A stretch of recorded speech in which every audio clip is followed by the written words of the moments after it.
علاوہ خاص مواقع کے علاوہ دن میں جب بھی آپ چاہیں درود شریف پڑھ سکتے ہیں، لیکن عام دنوں کے علاوہ جمعے کے دن خصوصی طور پر درود شریف پڑھنے کی تاکید ہے، کیونکہ آپ نے اس کا خود حکم دیا. آپ صلی اللہ علیہ وسلم نے فرمایا جمعہ کے روز کثرت سے مجھ پر درود پڑھا کرو. جو آدمی جمعہ کے روز مجھ پر درود بھیجتا ہے وہ میرے سامنے پیش کیا جاتا ہے. اسی طرح دعا سے پہلے، دعا کے بعد، پھر جہاں کہیں آپ کا نام لیا جا رہا ہو یا لکھا جا رہا ہو یا کسی بھی طرح آپ کا ذکر آئے وہاں آپ کے لیے درود پڑھنا. اسی طرح مسجد میں داخل ہوتے وقت درود شریف پڑھنا، مسجد سے نکلتے وقت درود شریف پڑھنا، پھر نماز سے فارغ ہونے کے بعد درود شریف پڑھنا. یعنی ایک تو نماز کے اندر ہے، لیکن نماز سے فراغت کے بعد، پھر اسی طرح ہر مجلس میں آپ پر درود پڑھنا ضروری ہے. پھر اسی طرح صبح و شام کے اوقات میں، یعنی یہ تمام مواقع ایسے مواقع ہیں جس میں آپ درود شریف پڑھ سکتے ہیں. اور موقع کوئی ہو یا نہ ہو، دن یا رات کی گھڑیوں میں سے جس گھڑی میں آپ چاہیں، جب چاہیں، چلتے پھرتے کام کاج کرتے، آپ اللہ کے رسول صلی اللہ علیہ وسلم کو یاد کر سکتے ہیں. آپ کے لیے درود اور نبی صلی اللہ علیہ وسلم پر درود شریف پڑھنے کے کئی صیغے ہمارے ہاں مشہور ہیں.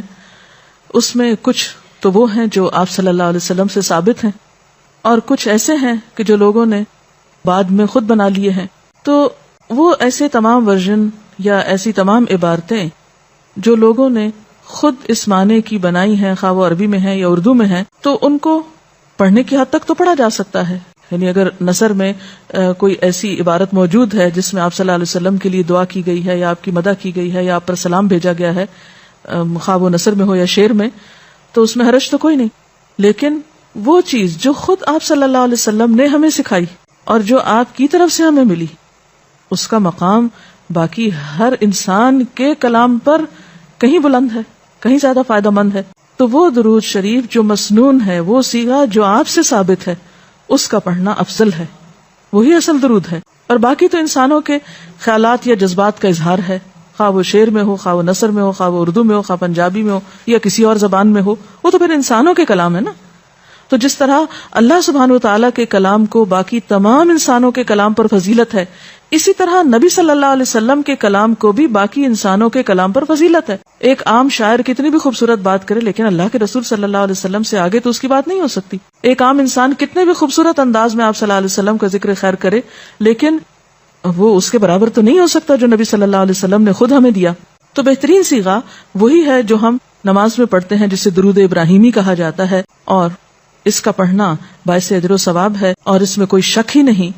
اسی طرح یہ چونکہ تھوڑا طویل ہے تو اس کو مختصر انداز میں بھی آپ پڑھ سکتے ہیں. مثلا صرف اگر آپ صلی اللہ علیہ وسلم کہہ رہے ہیں تو یہ بھی درست ہے، یہ بھی درود شریف مکمل ہے ایک طرح سے، اگرچہ مختصر ہے. اسی طرح اللہم صلی وسلم علی نبینا محمد، یہ بھی آپ پڑھ سکتے ہیں.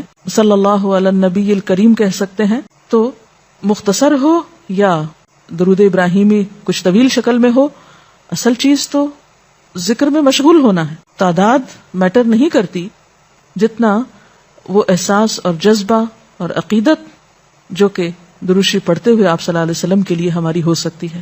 تو ہمارے لیے دن میں بے شمار مواقع ایسے ہوتے ہیں کہ جس میں ہم درود شریف پڑھ سکتے ہیں. سب سے پہلا موقع تو خود نماز کا موقع ہے. اس وقت تک نماز مکمل نہیں ہوتی جب تک ہم اس میں درود شریف نہیں پڑھتے. پھر اسی طرح عام نمازوں کے علاوہ نماز جنازہ میں بھی درود شریف پڑھا جاتا ہے. پھر اذان کے بعد درود شریف پڑھا جاتا ہے. آپ صلی اللہ علیہ وسلم نے فرمایا جب مؤذن کی آواز سنو، یعنی اذان سنو، تو وہی کہو جو مؤذن کہتا ہے، یعنی اذان کا جواب دو، پھر مجھ پر درود پڑھو. یعنی اذان کا جواب دینے کے بعد جب اذان ختم ہو جائے تو کیا کرنا چاہیے؟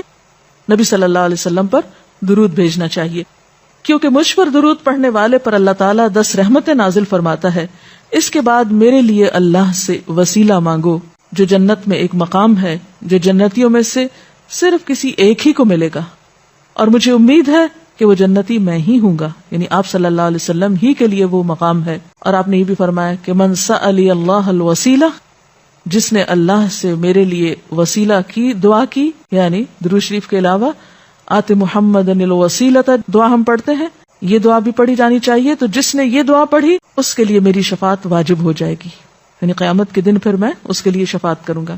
پھر یہ کہ درود شریف نہ صرف یہ کہ دنیا میں انسان کے لیے فائدے کا باعث ہے، بلکہ آخرت میں انسان کے لیے شفاعت کا ذریعہ بھی ہے.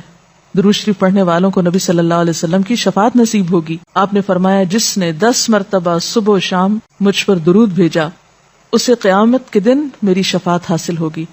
اب یہ کہ اگر زیادہ وقت نہ بھی ملے تو 10 دفعہ درود شریف پڑھنا آخر کیا مشکل ہے, کتنی دیر لگ جائے گی, لیکن اس کا اجر و ثواب اور اس کا فائدہ کس قدر ہے. پھر اسی طرح درود شریف دعاؤں کی قبولیت کا ذریعہ بھی بنتا ہے. یعنی اگر دعا کرنے سے پہلے درود شریف پڑھا جائے اللہ تعالیٰ کی حمد و ثنا کے بعد تو اس سے دعا کی قبولیت میں اضافہ ہوتا ہے.